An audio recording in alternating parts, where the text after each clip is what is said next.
S'étendant sur 42 km, c'est un habitat pour plus de 220 espèces d'oiseaux, 40 espèces de mammifères, 25 espèces de reptiles et amphibiens et 60 espèces de poissons. La rivière des Mille-Îles est également un refuge d'espèces végétales menacées ou vulnérables. Malheureusement, cette dernière possède un taux de pollution anormalement élevé qui ne cesse apparemment pas de s'accroître avec le temps. En dépit de cette situation déplorable, elle reste tout de même un des derniers sites naturels dans la région métropolitaine. Chaque année, nous déversons quantité de substances nocives dans ces eaux, sans se soucier des conséquences que tout cela pourrait engendrer chez nos précieux alliés, les animaux et les végétaux, sans savoir que tout ceci pourrait finir par toucher celui qui est tout en haut de la chaîne alimentaire, l'homme. Il faut se rendre à l'évidence, cette rivière se meurt. Nous avons organisé une interview avec une environnementaliste, Nancy Terrien. Ce que nous avons découvert nous a jetés à terre.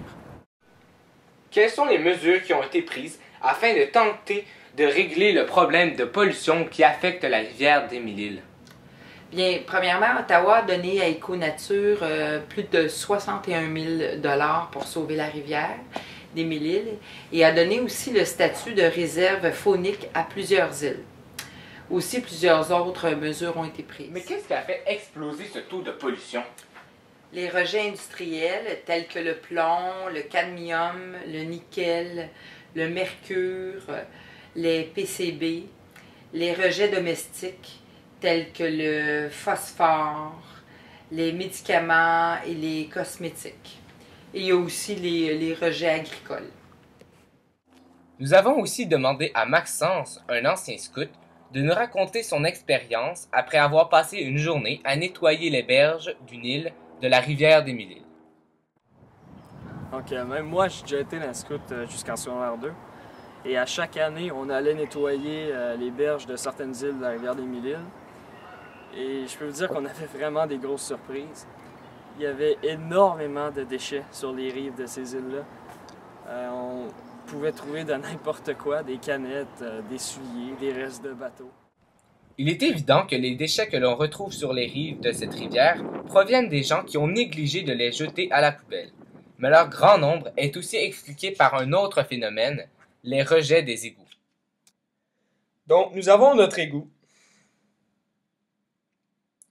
qui est bloqué par une valve et qui se jette directement dans la rivière.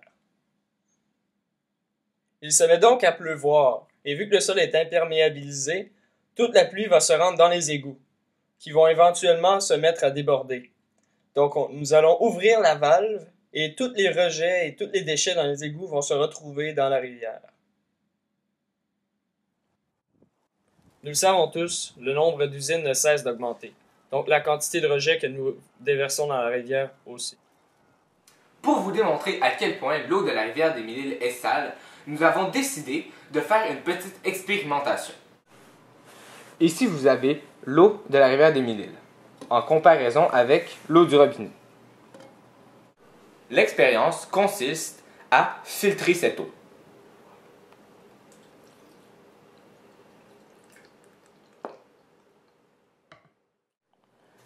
On peut voir que les résultats sont plus que décevants. Mais ce n'est pas tout le monde qui pense ainsi. Pour certaines personnes, tout cela n'est malheureusement qu'un simple amas de chiffres et de statistiques. Il ne reste plus que prier, prier que l'homme ait plus tard changé et décidé de protéger celle qui a le droit à tout, celle qui est la base de toute sa vie sur notre planète bleue, l'eau.